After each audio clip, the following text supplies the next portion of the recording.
Hello everyone, education scholars में आपका स्वागत है।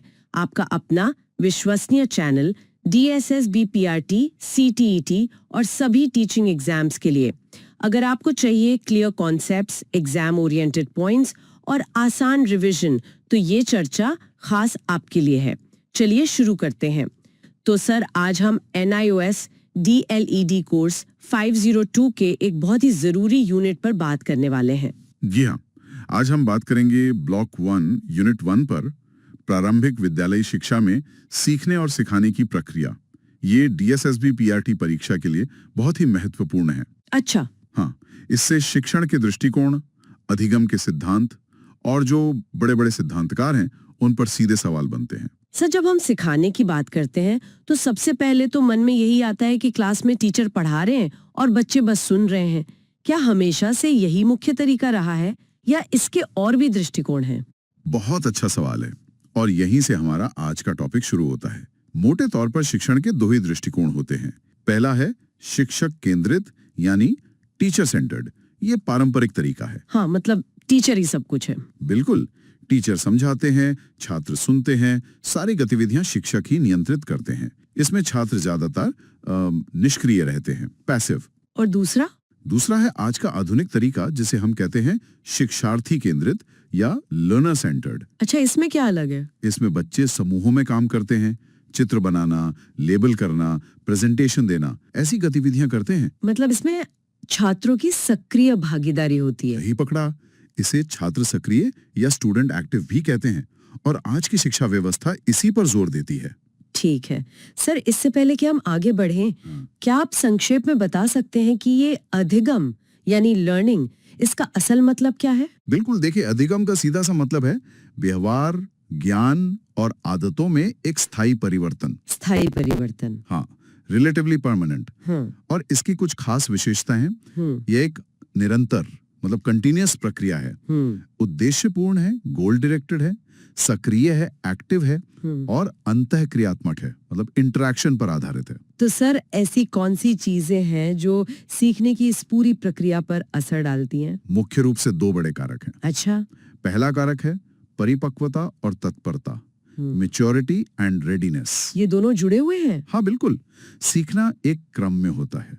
पहले जैविक विकास होता है, जिसे हम परिपक्वता कहते हैं, फिर उस विकास से क्षमता आती है और तब बच्चा सीखने के लिए तैयार होता है, रेडी टू लर्न। मतलब जब तक बच्चा शारीरिक या मानसिक रूप से तैयार नहीं है, उसे सिखा नहीं सकते। बिल्कुल, और यहीं पर सबसे जरूरी नियम आता है, तत्परता के बिना अधिगम प्रभावहीन है।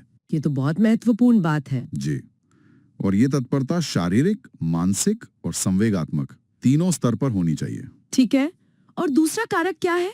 दूसरा कारक है वातावरण और अभिप्रेरणा, एनवायरनमेंट एंड मोटिवेशन। माहौल तो बहुत जरूरी होता है। बहुत ज्यादा।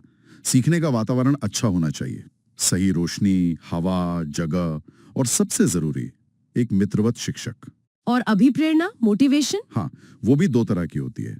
एक है आंतरिक यानी इंट्रिंसिक मोटिवेशन, जो अंदर से आती है। सही, जैसे किसी चीज में आपकी अपनी रुचि होना, ये सीखने को सार्थक बनाती है। और दूसरी है बाह्य यानी एक्सट्रिंसिक, जो बाहर से मिलती है, जैसे कोई पुरस्कार या सजा का डर। लेकिन ये तो थोड़े समय के लिए ही काम करती होगी। बिल्कुल, ये अल्पकालिक होती है। इसीलिए परीक्षा के लिए याद रखें, आंतरिक अभिप्रेरणा सार्थक अधिगम के लिए बेहतर है। ये तो बहुत दिलचस्प है सर। अब उन विधियों और सिद्धांतों के बारे में बताइए जिनसे परीक्षा में सीधे सवाल पूछे जाते हैं। हाँ, अब हम मुख्य विधियों पर आते हैं। सबसे पहली और दूसरी विधि है अनुकरण और अवलोकन, इमिटेशन एंड ऑब्जर्वेशन। मतलब नकल करके सीखना। एक तरह से हाँ, बच्चे रोल मॉडल जैसे कि शिक्षक या माता पिता के व्यवहार की नकल करके सीखते हैं। और इसी से जुड़ा है बंडूरा का सामाजिक अधिगम सिद्धांत। अच्छा, बंडूरा का सिद्धांत। हाँ, उन्होंने इसके 4 चरण बताए हैं। अवधान यानी अटेंशन, स्मृति रिटेंशन, गतिविधि पुनरुत्पादन मोटर रिप्रोडक्शन और अभिप्रेरणा मोटिवेशन। ठीक है, और इसके अलावा? इसके बाद आती है तीसरी विधि, प्रयास और त्रुटि, ट्रायल एंड एरर। ये तो थॉर्नडाइक ने दिया था। बिल्कुल, इसमें बार बार कोशिश करके सीखा जाता है और इनके 3 नियम परीक्षा के लिए बहुत महत्वपूर्ण हैं। कौन कौन से? पहला, अभ्यास का नियम, लॉ ऑफ एक्सरसाइज। दूसरा, प्रभाव का नियम, लॉ ऑफ इफेक्ट, मतलब परिणाम या पुरस्कार का महत्व। और तीसरा है तत्परता का नियम, लॉ ऑफ रेडीनेस, यानी सीखने की इच्छा। अच्छा, और सर वो जो कहते हैं लर्निंग बाय डूइंग? हाँ, वो हमारी चौथी और पांचवी विधि है, करके सीखना और खोजपूर्ण अधिगम। करके सीखने में सक्रिय भागीदारी होती है, जिससे आत्मविश्वास और सहयोग बढ़ता है। और खोजपूर्ण अधिगम, डिस्कवरी लर्निंग? वो ब्रूनर ने दिया था। इसका सिद्धांत है ज्ञात से अज्ञात की ओर जाना। इसमें टीचर का क्या रोल होता है? इसमें शिक्षक की भूमिका सवाल पूछकर जिज्ञासा को प्रोत्साहित करने की होती है, बस। समझ गए। एक और विधि है शायद अर्थ निर्माण वाली। हाँ, छठी विधि है अधिगम अर्थ निर्माण के रूप में, लर्निंग एज मीनिंग मेकिंग। इसका क्या मतलब है? इसका मूल विचार है कि सीखना मतलब अर्थ का निर्माण करना है, और इसका नियम है अलग बच्चे अलग दृष्टिकोण। मतलब हर बच्चा अपने अनुभव से अलग मतलब निकालता है। बिल्कुल सही। सर अब आते हैं उन नामों पर जिन्होंने हमेशा कंफ्यूज किया है, पावलोव, स्किनर, पियाजे और वाइगोट्स्की। इन्हें परीक्षा के लिए कैसे याद रखें? चलिए इसे आसान बनाते हैं। ये 3 मुख्य उपागम हैं। पहला है व्यवहारवाद, यानी बिहेवियरिज्म। व्यवहारवाद? हाँ, इसमें आते हैं पावलोव, उनका है शास्त्रीय अनुबंधन, क्लासिकल कंडीशनिंग। ये उद्दीपक और अनुक्रिया के संबंध पर आधारित है। अच्छा, स्टिमुलस रिस्पॉन्स। सही। फिर आते हैं स्किनर, उनका है क्रिया प्रसूत अनुबंधन, ऑपरेंट कंडीशनिंग। स्किनर का सबसे जरूरी शब्द क्या है? पुनर्बलन, रेनफोर्समेंट। पुनर्बलन व्यवहार को मजबूत करता है। और यहाँ एक फंसाने वाला बिंदु है, दंड पुनर्बलन नहीं है। अच्छा, ये याद रखना होगा। जी। अब दूसरा उपागम है संज्ञानात्मक विकास, कॉग्निटिव डेवलपमेंट। ये तो पियाजे ने दिया है। हाँ, और आरपीटी परीक्षा के लिए उनकी मूर्त संक्रियात्मक अवस्था, कॉन्क्रीट ऑपरेशनल स्टेज सबसे महत्वपूर्ण है। ये किस उम्र के लिए है? लगभग 7 से 11 वर्ष। इस अवस्था में बच्चों में 3 खास क्षमताएं आती हैं। कौन सी 3? पहली संरक्षण, कंजर्वेशन। दूसरी वर्गीकरण, क्लासिफिकेशन। और तीसरी क्रमबद्धता, सेरिएशन। ठीक है। और तीसरा उपागम? तीसरा है रचनावाद, कंस्ट्रक्टिविज्म। ये वाइगोट्स्की से जुड़ा है? बिल्कुल। उनका मानना था कि ज्ञान सामाजिक रूप से निर्मित होता है। उनके 3 प्रमुख शब्द हैं, सामाजिक अंतःक्रिया, संस्कृति और भाषा। और पाड़ या मचान, जिसे स्कैफोल्डिंग कहते हैं। स्कैफोल्डिंग यानी शिक्षक का सहयोग। हाँ, और इसमें शिक्षक की भूमिका एक सुविधा प्रदाता की होती है, फैसिलिटेटर। वाह, ये तो बहुत अच्छे से साफ हो गया। चलो अब एक क्विक रिवीजन करते हैं। जी सर। मैं सिद्धांतकार का नाम बोलूंगा, तुम उनका मुख्य कॉन्सेप्ट बताना।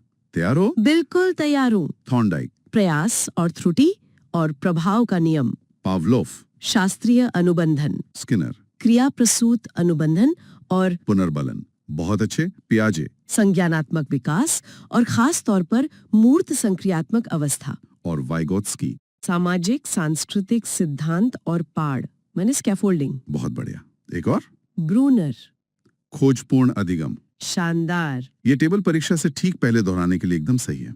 जी सर, ये तो बहुत मददगार रहेगा। तो आज की चर्चा का सार ये है कि पहला, अधिगम एक सक्रिय और निरंतर प्रक्रिया है। दूसरा, शिक्षण की विधियां बच्चे की तत्परता और उसके वातावरण पर निर्भर करती हैं। बिल्कुल। और तीसरा, एक अच्छे शिक्षक को व्यवहारवाद, संज्ञानवाद और रचनावाद तीनों उपागमों का ज्ञान होना चाहिए, ताकि वो बच्चों की जरूरत के हिसाब से सिखा सके। एकदम सही। ये सिद्धांत सिर्फ परीक्षा पास करने के लिए नहीं है, बल्कि एक बेहतर शिक्षक बनने की नींव है। ये तो बहुत ही प्रेरणादायक बात है। आपके परीक्षा के लिए आपको बहुत बहुत शुभकामनाएं। That's all for this concept। अगर आपको ये उपयोगी लगा तो एजुकेशन स्कॉलर्स को लाइक, शेयर और सब्सक्राइब करें। कमेंट में कॉन्सेप्ट क्लियर लिखें और अगली एग्जाम इम्पोर्टेंट चर्चा के लिए जुड़े रहें।